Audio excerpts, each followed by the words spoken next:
All right, we are about to pop out on the KBO Breeze here for a range test. Yes, range test. It's a windy day today in February, and it's right now not too bad out. It's about 56 degrees. So we're gonna get out on this thing and explain how we're doing this and our plan for the day. So let's get to it.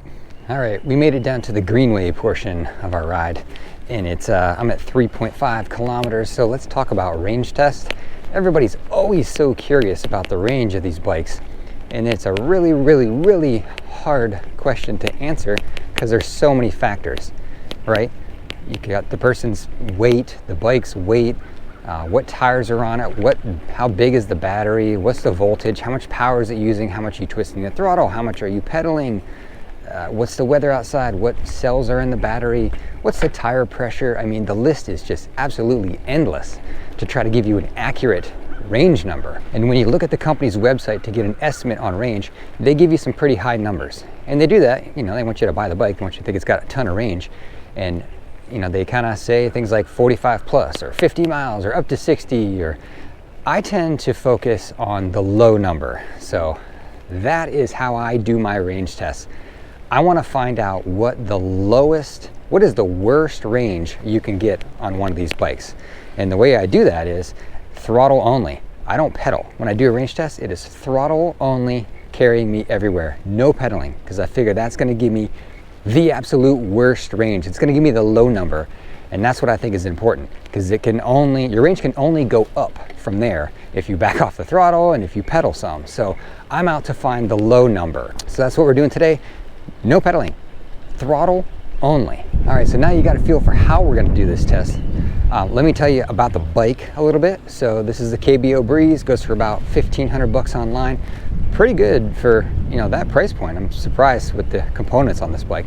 I did a whole review on it. You can check the description for a link to that if you want to know all the details about the bike. But today we're going to do just the range piece only. This bike has a 48 volt, 16 amp hour battery, pretty decent size. And let's see, it's a 500 watt motor. Peaks at 900 watts. It gets up and moves pretty quick. It's got street tires on it with nice smooth street tread. They're pumped up pretty good. The tire says it can go from 30 psi up to 55 psi. I've got mine set at 40 psi, both front and back. I got this cool little air pump thing that you just plug it on the tire and, you know, push the little buttons to dial in exactly what pressure you want and hit on, and it'll pump it up to exactly that pressure and then stop. So pretty slick. They're 27.5 by 2.4, I think is the tire size.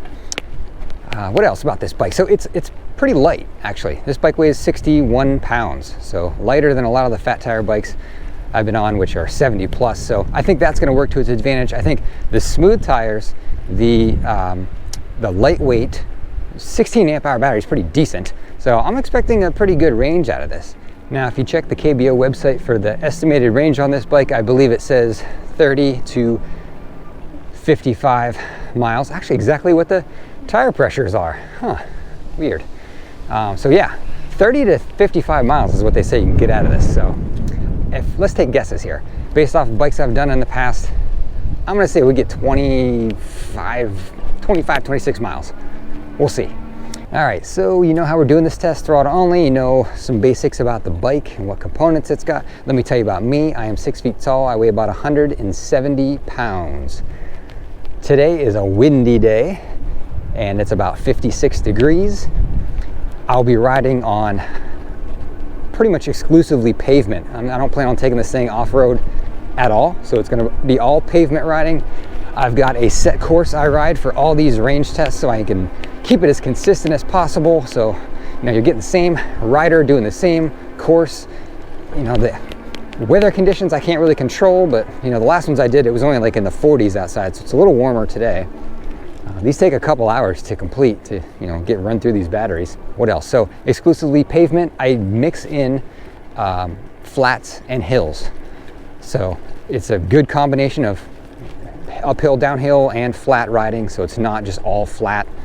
For the whole test, I normally ride just throttle to the max the entire time. I'm going slow now because I don't want so much wind noise in the camera while I explain everything, but once I turn this camera off and we start you know, putting down some miles, I'm just gonna go full blast on the throttle the entire time until we wear this thing down. I will check in periodically to let you know where we stand as far as like battery indicator number there and how many miles we've put down, and if I'm feeling any loss of power in the bike at any point, I'll let you know when it starts to fade. And we're gonna take it all the way from, you know, I have it fully charged off the charger, and we're gonna bring it all the way down to, you know, to the point where it's unusable when I twist the throttle and you just don't really go anywhere.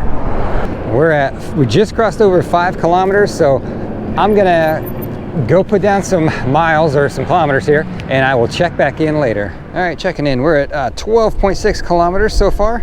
We lost the battery bar. We lost it right around just after 10K, so about 6 miles before the first one went down. It's got 6 indicators there, so we'll see how quick they start going, and check back in a minute. All right, here's where we stand. We're at 21.7 kilometers. I don't know what that is in miles, maybe like 13-ish or so. We've gone down 3 battery bars, so we got 2 bars left out of the 6 there. And let's see, what have I noticed on this thing as I ride? Well, it's lost a little bit of power when you go up a hill.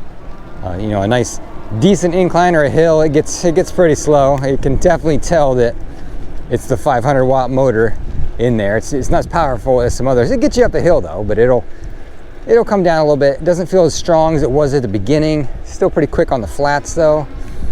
I've noticed that, you know, there's no rear suspension on this bike, and with the tires being so, you know, I've got them pumped up to 40 PSI and they can go up to 55.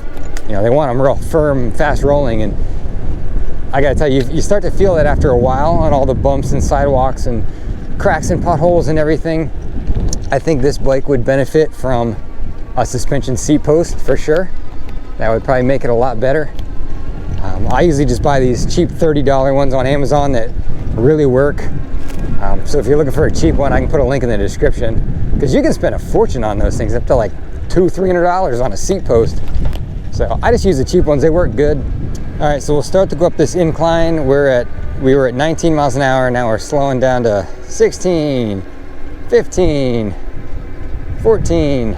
It's just kind of, it doesn't got the power to just, you know, race up this hill, but it'll get you up the hill. So we went down to 13 and a half was the low point. So we're still going up them just fine. The front fender's been rubbing for the last, I don't know how many miles. It is so hard to get that thing adjusted perfectly where it doesn't hit the tire. I heard it catch the tire numerous times, so I think that's gonna have to come off. But this front fender is so crazy close. I mean, there's just no one little millimeter shift in it. It's hitting the tire. So I might have to just take that off or find a way to reposition it. It's too close. It is just plain too close. It's been rubbing on the tire. I don't want to pop my tire, so that's probably one of the things I'll do when I get back to the house, is remove that or find a way to fix it for good. Ooh, we're down to 1. I just noticed that. We're at 23 kilometers. We're down to 1 bar. So we're chewing through this battery pretty good.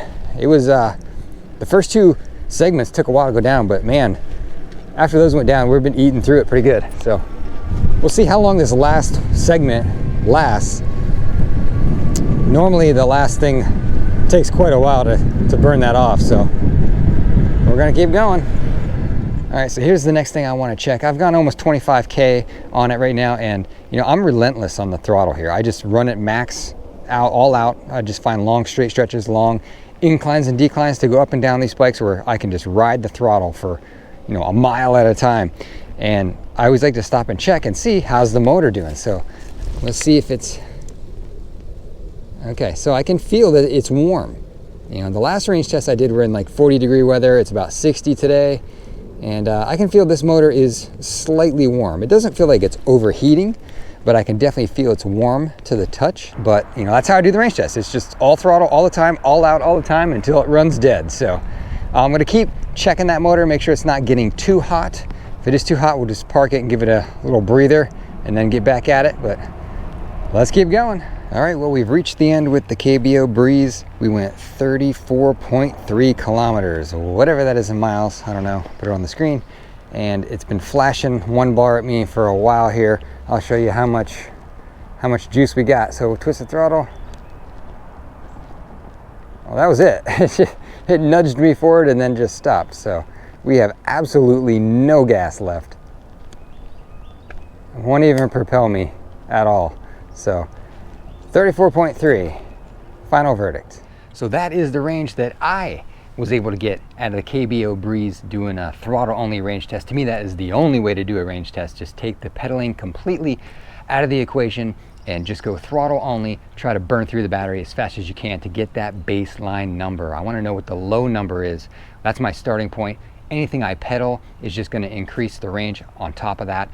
I got this over 20 miles just throttle alone. I'm certain that I could go 40 plus very easily if I just pedaled like I normally do. It's probably one of the #1 questions I get asked all the time is what is the range on these bikes? And it's really hard to answer. It's going to vary for every single person on the rider's weight and their riding style and also the terrain they're on. So it's pretty hard to give you an exact number. All I try to do is show you my specific user perspective on these bikes, so you have just one more bit of information to go off of as far as how far can you realistically ride this bike. So I got 20 just on the throttle alone. They claim 30 to 55 on the website. I think that's probably accurate. I'm certain I could get in the 40s pretty easily with this, and probably even over 50 if I tried and just pedaled a lot. So I'm gonna keep doing range tests on all the bikes. I did one other range video so far with 3 bikes in it, so I'll put the link to that in the description if you want to check that one out for a comparison. What do I think of the range? To me, it's a good range. I mean, you're talking to a guy that only rides maybe 15 to 20 miles at a time for each of my rides, so that is perfectly usable for me. You got to look at it, what you're going to be using the bike for. I think most people that buy this are going to use it maybe more as a commuter bike where they're going to ride 10 miles to work and ride home, so it's perfect for that. If you plan on doing 50, 60 plus mile bike rides because you're retired and you've got that kind of free time, maybe look at one with a longer range or look into getting a bigger battery for this. I don't know if it would take you quite that far. You'd have to pedal quite a bit, but it is up to you to decide which bike is right for you and which bike fits your needs. I hope you found this information somewhat helpful or at least entertaining. If you did, consider hitting that subscribe button, and thank you again for watching.